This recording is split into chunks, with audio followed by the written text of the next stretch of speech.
পর্যন্ত ওষুধ খরচ কত খরচ করছেন, স্কুল কলেজে খরচ কত গেছে, তার জামা কাপড় খরচ কত গেছে, সব মিলে একটা আনুমানিক ফিগার এক্সাক্ট বলতে পারবেন না, আমাকে একটু বলেন কত হইতে পারে। কারণ পড়ালেখা করেছেন আপনি, ওইটা সুফল ভোগ করবে এখন স্বামীর ছেলে মেয়ে পড়াবে। সুস্থ সবল রাখার জন্য ট্রিটমেন্ট, খাওয়া দাওয়া সবকিছুর ব্যবস্থা করেছে বাপ মা, আর এখন সুস্থ সবল হয়ে বিয়ের পরে সার্ভিস দিবে কোথায়? তাহলে এখন এই জামাইয়ের তো উচিত শ্বশুরকে বলা, আব্বাজি এই পর্যন্ত যত খরচ হয়েছে একটু বলেন, আমি হিসেব করে এগুলো সব আপনাকে দিতে চাই। আর যদি না দিতে পারি তো ওই যে মুসা আলাইহিস সালাম যেরকম শোয়েব আলাইহিস সালামের বাড়িতে 10 বছর কাজ করে মোহরের টাকা পরিশোধ করছেন, এই জামার উচিত 10 বছর না এখন 20 বছর থাকা। কারণ সে যুগে ছেলে মেয়ে মানুষ করতে যত কষ্ট হতো এখন তার চাইতে বেশি। বেহায়া স্বামীটা শ্বশুরের টাকা দেওয়া তো দূরের কথা, উল্টা যায় আর তার কাছ থেকে যৌতুক আদায় করে। আর এই বরযাত্রার যে যৌতুক, এটাকে মানুষ যৌতুক মনে করে না। এটাকে আমি যৌতুক এই জন্য বলছি যে আমাদের সমাজে সাধারণত বিয়ের অনুষ্ঠানকে কেন্দ্র করে কি হয় আপনারা বলেন? দর কষাকষি হয় না? দর কষাকষি হয়। আমাদের কতজন আসবে আপনাদের হিসাব?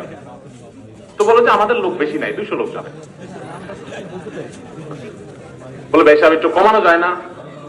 আমাদের তো আসে এত বড় কমিউনিটি সেন্টার নাই, 150 জন করেন না ভাই, তাহলে মাঝামাঝি থাকে 180। ভিক্ষার থালা নিয়ে রাস্তায় বসেন।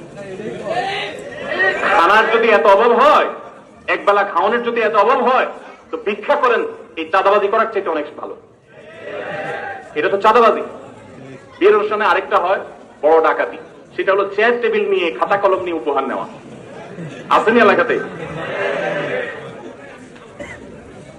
ডাকাত আর এদের সাথে পার্থক্য হলো, ডাকাত একটা পিস্তল বা ছুরি নিয়ে ডাকাতি করে, এরা খাতা কলম আর টেবিল চেয়ার নিয়ে ডাকাতি করে।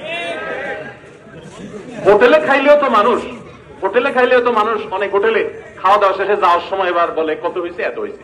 আর এখানে আগে ঢুকার সময় কি আনছেন দিয়ে তারপর ঢুকেন। যদি আপনি বলেন এটা উপহার হাদিয়া, তো চাঁদাবাজি কোনটা হবে? উপহার হাদিয়া কি এভাবে গেইটে একদম আপনি খাতা কলম নিয়ে একজন একজন করে জমা নিয়ে তারপর ঢুকাবেন? বহু মানুষ আছে বিয়ের দাওয়াত, আকিকা দাওয়াত পাইলে মনে কষ্ট পায়, আছে না? কারণ খাবে না 1000 টাকা, নিয়ে যেতে হবে 5000 টাকা দিয়ে। এই অনাচারগুলো আমাদের বন্ধ করতে হবে। হ্যাঁ, কোন মেয়ের বাবা, বেশিরভাগ মেয়ের বাবাই কিছু মেহমানদারি তো করতেই পারেন, আছেন না?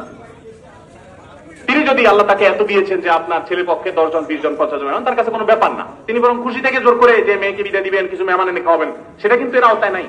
আমি বলছি চুক্তি করে যে 200, 150, 250, 300, 500 মানুষ খাওয়ায়। সবচেয়ে বড় কথা হলো আমার আব্বাজান রহমতুল্লাহ আলাইহি বলতেন, বিয়ের সময় ব্যয়ের সাথে সম্পর্ক হয়ে যায়।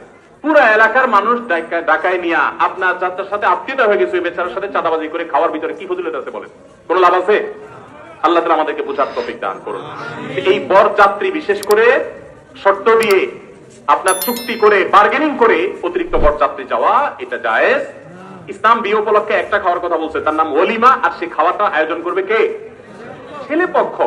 এটা মেয়ে পক্ষ আয়োজন করবে না। আল্লাহ আমাদেরকে বুঝার তৌফিক দান করুন। যুবকরা বরযাত্রী মুক্ত বিয়ে করবেন তো ইনশাআল্লাহ?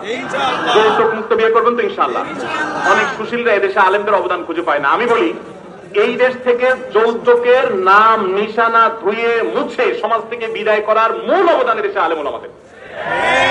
যৌতুকের এই বিষাক্ত ছোবল থেকে এই দেশ থেকে মুক্ত করেছে সবচেয়ে বেশি কারা? ওলামায়ে কেরাম। বাসার পাশে মসজিদ থাকা সত্ত্বেও পুরুষ মানুষ বাড়িতে নামাজ পড়ে, এখন করণীয় কি? দেখতে হবে এটা পুরুষ কিনা। কারণ পুরুষ হয়ে যদি বাড়িতে নামাজ পড়ে মসজিদে না যায়, তাহলে তার পুরুষত্ব নিয়ে সন্দেহ করার সুযোগ আছে। আমি আর ওই শব্দ উচ্চারণ করলাম না যেটা আপনারা করতে চাচ্ছেন না, ওই শব্দের মার্কেটিং আমরা করবো না। আমার যাই হোক, যেটা বলছি যে একটা হাদিস আছে যেটা সনদি মুহাদ্দিসরা কেউ আপত্তি করেছেন, যদিও লা সালাত আলি জাহিল মসজিদ ইল্লা ফিল মসজিদ। মসজিদের আওয়াজ শোনা যায় সে পর্যন্ত মসজিদের প্রতিবেশী বলা হয়। তার জন্য মসজিদে এসে নামাজ না পড়লে, বাসায় নামাজ পড়লে তার নামাজ হবে না, মানে পূর্ণাঙ্গতা পাবে না।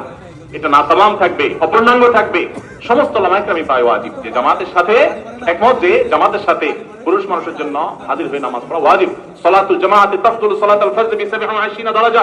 একাকী নামাজ পড়ার চাইতে জামাতে নামাজ পড়লে কত গুণ সওয়াব বেশি হয় জানেন? 27 গুণ। 1 টাকায় 27 টাকা পাইলে জীবনে আপনারা কেউ 1 টাকার অফার নিতে দেখবেন? কিন্তু নামাজের ক্ষেত্রে আমরা সেটা বুঝি না। আল্লাহ আমাদেরকে বুঝার তৌফিক দান করুন।